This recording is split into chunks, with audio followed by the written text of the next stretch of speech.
Good morning, everybody. It is November the 4th. Yeah, November the 4th, and I'm driving to work as normal. And now the daylight savings time, even though it's 6:45 in the morning, it's bright and sunny as anything. So y'all can see me instead of being pitch black and you're going, I can't see him in that. So there you go. All right, what big news has happened? Well, the biggest news I think of this weekend has been the changes going on with Super Genius Games. It's wow. I mean, I knew some changes were going to happen. I mean, Owen had accepted a position working at Green Ronin, doing their development for Pathfinder, which is great because Owen's a good guy. Owen knows Pathfinder. It's a good matchup, and it's like, hey, that's kind of cool. I think that's a great matchup.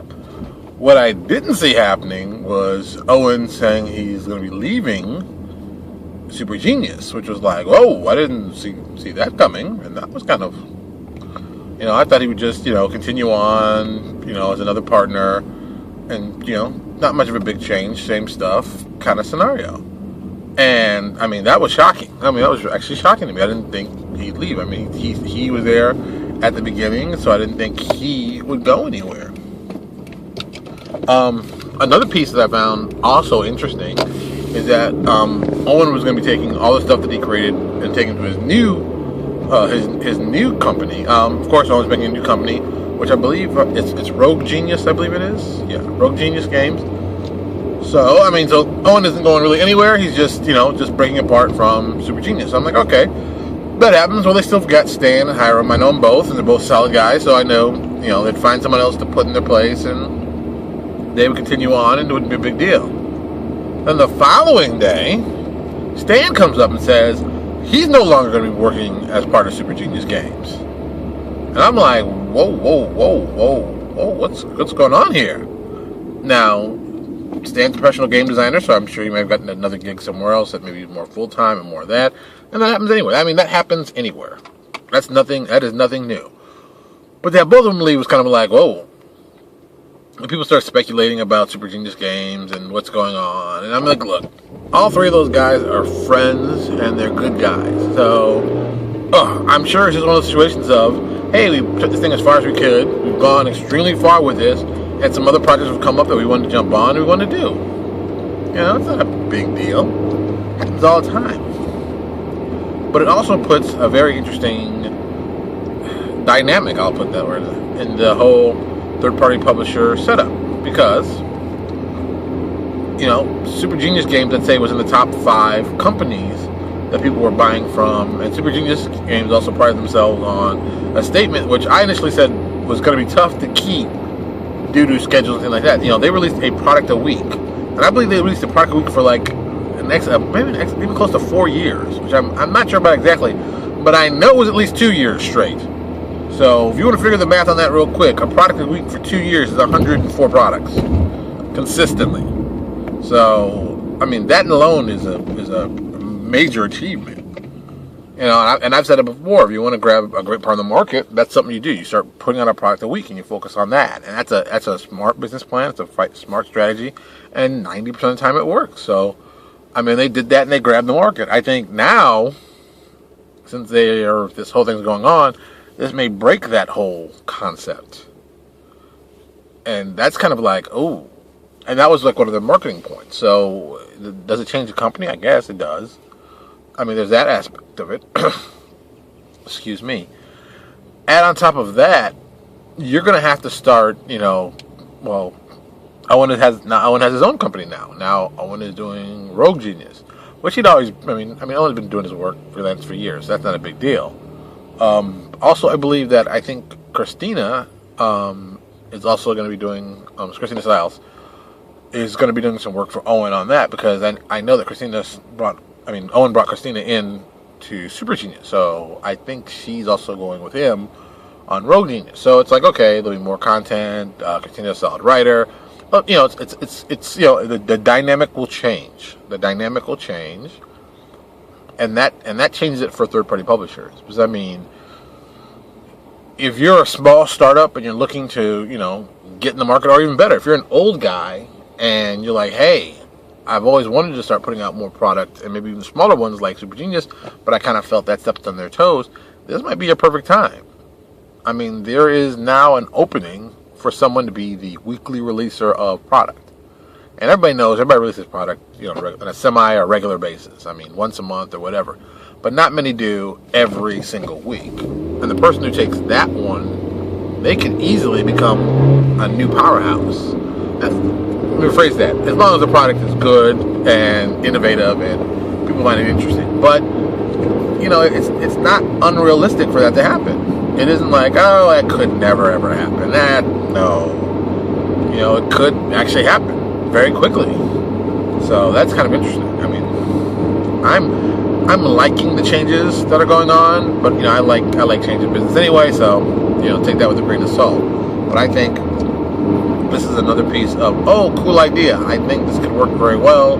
I think there's some cool stuff you can pull out of this. I think there's some cool stuff that you can do it. I mean, as a business perspective, I'm looking for myself going, okay, now that Super Genius is, down to one man, is there any way that we can grab some of that market? I mean, there's market share for grab, and that's what business is all about, grabbing market share. If you don't think that, you're kidding yourself. Everybody's looking to grab someone's market share. Grabbing market share helps generate revenue, and what generates revenue helps keep you in business. So, that's what's going on. I find that to be very interesting. Also, on the Kickstarter front, there's a Kickstarter called Unhallowed. It was a horror setup for Pathfinder. I saw when it first came out. I did a post about them about a month or so ago. Them and the guys doing the Dark Sun Kickstarter, and I've talked about what they should do and some stuff like that. And this Kickstarter's been going on, and they didn't reach their money. I think by now it's over. I think when I last saw it, they're like 48 hours out, and they're $2,000 or $2,500 down on earning their $5,000 minimum. And there was a thread going on in Paizo about people talking about they weren't communicating, stuff going on. And I mean, I had the pleasure of, I had some background stuff that people don't know. Like I said, I even said in the thread, which is no big news. I approached them to basically purchase or even acquire Unhallowed to put into our upcoming Obsidian Apocalypse. I thought it could fit very, very well in the setting. I thought their idea was very, very solid, and I thought it would work very, very well. I talked to Tony initially about it, and he seemed interested. And then something's happened. I mean, and I can't tell you exactly everything that's happened, but something's happened. I've sent them some emails, still expressing my interest, but I really haven't heard back from them because I'm sure the stuff that's going on, they've got to, deal with in one way or another. With that said, it's very much the mindset of, it's like, hey, there's this stuff going on, and it is crazy. Don't get me wrong, it's crazy, but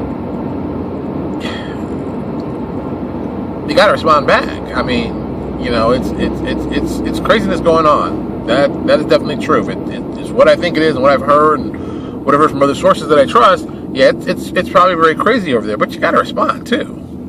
But I think it could be very, very advantageous for both of us.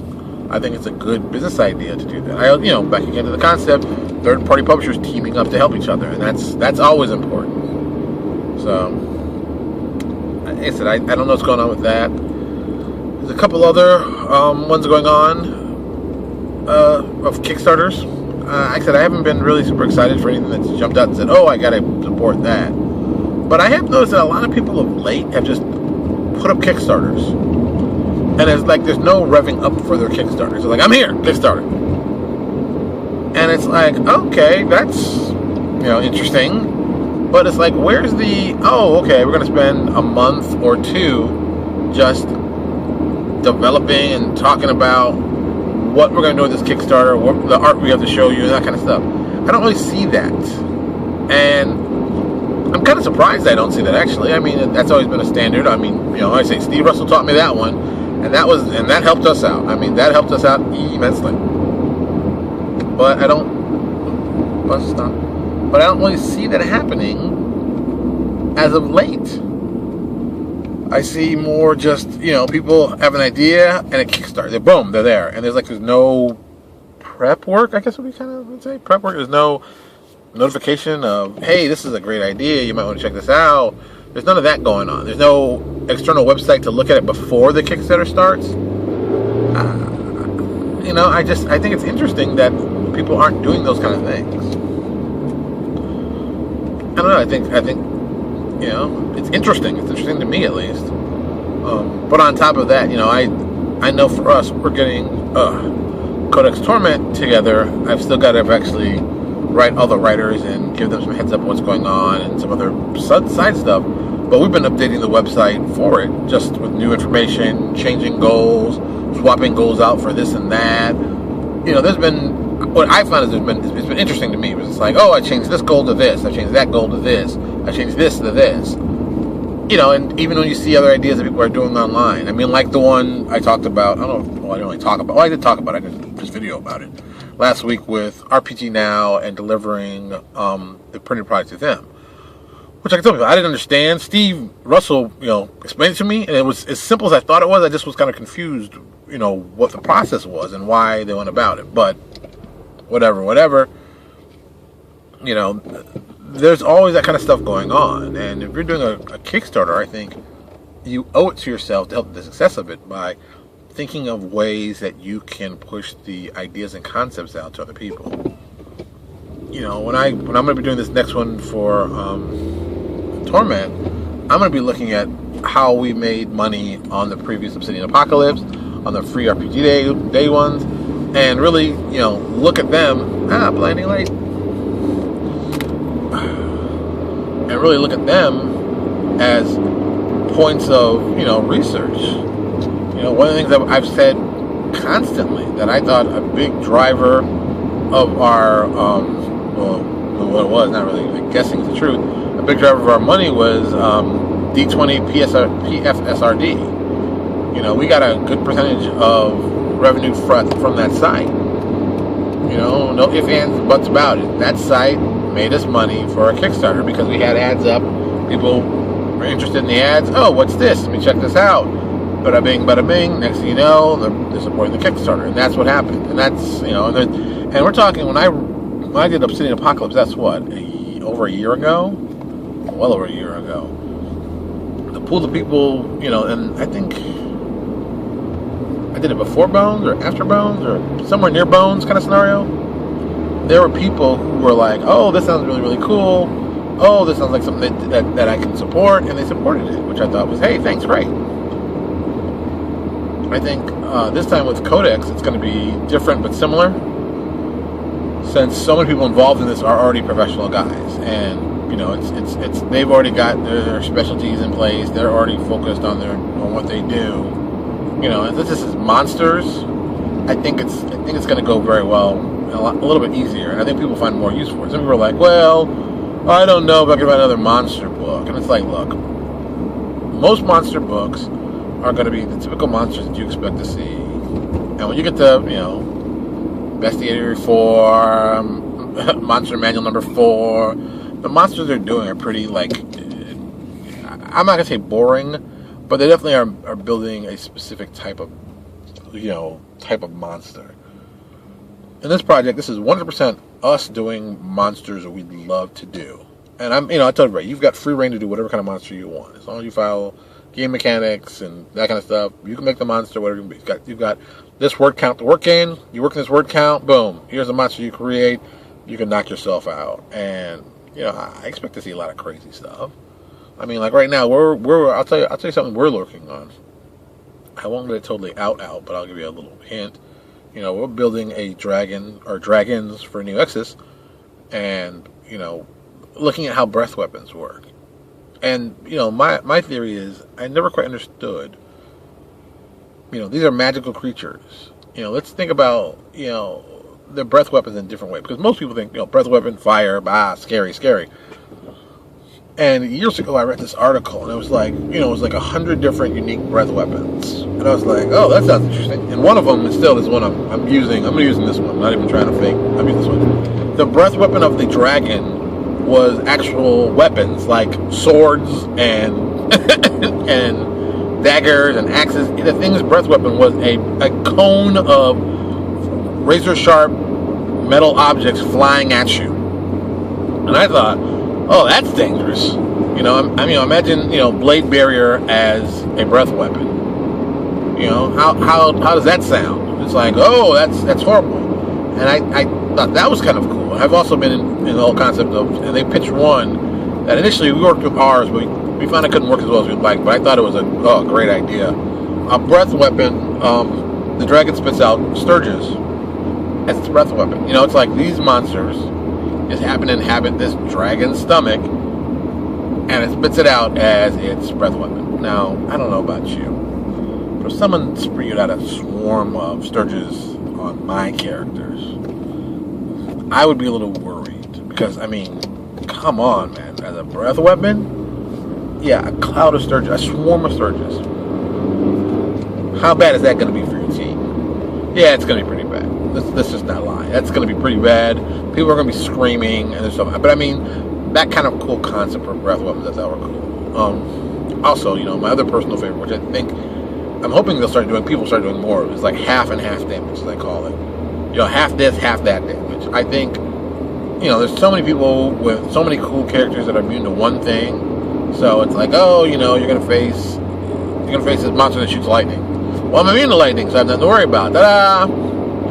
Well, what if you shot plasma out, which is half lightning, half fire? Well, you might be immune to the lightning, but you're not immune to the fire. It's that kind of thing. Or, if you get something crazy like, poison with acid. Mixing and matching things that usually don't go together, I think, are cool. We have a cool one we're working on right now. I can't tell you, but we worked on the breath weapon. I got myself and 3 of the writers for New Exodus talking about it in a little round robin, and now looking at it's devastating. It's going to be devastating in a way that people are actually going to be running for fear from this dragon. And it's not even like because it's this big super powered dragon. It's just like this breath weapon is the kind of breath weapon that when it hits you, the first thing you're like, okay, well, how much damage do I take? And then we tell you the result, and you're like, what? Wait a minute, I thought, what? And that's the kind of effect we want to have on you. So, we worked on that one. There's another type of dragon that I'm working on that I don't want to spoil it, because I think it's a really cool breath weapon. I think it's really cool. And when played, it's going to be really cool. But I don't want to ruin it here. But I'll just say that, I'm definitely doing dragons for New Exodus. That'll be one of the threshold goals. I believe that's going to be the $10,000 threshold goal, I think. I really can't remember. But there you go. So like I said, there's tons of stuff on Kickstarter. But back to my original point of view, since I've easily been distracted by what I'm doing on Kickstarter. See how easy it is? You're just talking and driving. You're just like, let me tell you what I'm doing. It's very easy. But, there's a lot of Kickstarters. And there's a lot of Kickstarters that are actually telling you stuff that's coming out. Dreamscarred Press has been updating their psionic stuff on a very regular basis with lots of cool stuff to look at, which I'm always appreciative of. Send out art with stuff. I appreciate when you send me out art. That is cool. Art is always cool to send out with stuff. So that's always an added plus. They've got some stuff coming out that's going to be, when that book comes out, the book's going to be huge. And people were talking about, putting out supplemental books, to compete with that book. And my first thought was, I'm like, okay, I'm all for competition. We all know I'm all for competition. I think competition's a good thing. I think it helps build the market and make it stronger. With that said, man, I'm also a huge believer is if you're going to take on the leader in the market, you've got to be better than what's currently available in the market. And let's be honest, those guys at Dreamscarred Press have really worked on building up psionics to work the way people have enjoyed it, worked the way people have seen it work. And there's a fan base for it. There's a fan base for psionics, no doubt. There's a fan base for psionics that is well entrenched, well loved, and those guys like psionics, and they're boom, boom, boom. That's the big push. We use Dreamscarred to do all the psionics for Obsidian Apocalypse. We knew, okay, we're going to add some psionics to the game. Well, let's go with the Dreamscarred rules. Well, even better, let's go with the guys from Dreamscarred to write this stuff, because we can save a lot of time, and and we focused on that, and that worked fantastic for us. So, if you're gonna if you're going to take on the lead on the market, think of ways that you can do it a different way. I mean, but you don't want to do what they do, because you know there's no need to be a copycat. You haven't done that. Doesn't improve anything. Just makes you a copycat. How much time do I have left? Oh, I still got tons of time. It's amazing. That's another thing I love. A lot of people are always like, you know, hey, why do you use your cell phone to do these videos? And I'm always like, I really enjoy doing these videos because they're a lot of fun. Personally, I wish I could hook up like another camera in my car that, you know, that point on this side of the face where I talk and we just splice it together. That's why I'd love to do that. You know, or be driving with someone else and we put a camera, we get both of us in the shot and just have us talk back and forth. I'd love to do that also, you know. It's just, you know, it's tough because I do this on, actually, like I said, I drive to work and this is what I do. I mean, it's part therapeutic, it's part just interesting stuff, it's part just fun for me. And I can just drive and talk, and just drive and talk, and talk about what I like. And that's always fun. I mean, who doesn't not like that? And I think you also get a better understanding of why I develop the games I do, why I do the business I do, why I do this what I do, because I just, you know, I'm just talking to you. This isn't, at least to me in my head, this isn't me about pitching you on buy. It's more like, hey, here's some cool stuff that we're doing, and if you were ever wondering why we did this is why we did that. And if you're ever wondering, this is why we did this, because we did this. You know, it's that kind of stuff.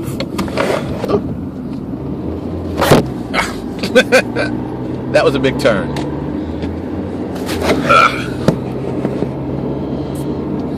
So, I mean, that's the purpose of why I do this. I enjoy doing it. I like talking about business, first of all. I'm a big fan of business. Anybody who knows me personally knows I love the concept of business. I love that this industry we built on games can be a suitable business. And not just a suitable small business, it can be a suitable large business. A lot of companies that do this full time. You know, Green Ronin is a full-time game developer. And they have to think like a full-time game developer. Right? Publishing is a full-time game developer. You know? He's a third-party publisher, but he puts out other stuff. He hustles and does other things besides just Pathfinder, you know? But he's also hustling great ideas for cool stuff to put into games. And that's good. That's a smart business decision. Smart thing to do. Just smart. That's how I look at that. Just be smart. Alright, I'm about to turn into work. And as always, thank you so much for listening to this podcast, or video cast, or whatever I'm calling it. Just say video. But, and I hope to have some other cool stuff for you maybe later on this week. I know I'm going to be releasing some more products for Pathfinder, but for Obsidian Apocalypse specifically. And I know I talked to my guys about the projects I have planned, including, if this year, am I going to do ZOW or not, or for next year? Am I going to do ZOW or not? Because, I mean, I put it down in the list. So maybe we're doing it next year. I guess you have to wait and see. All right, I'm out of here. Talk to you later.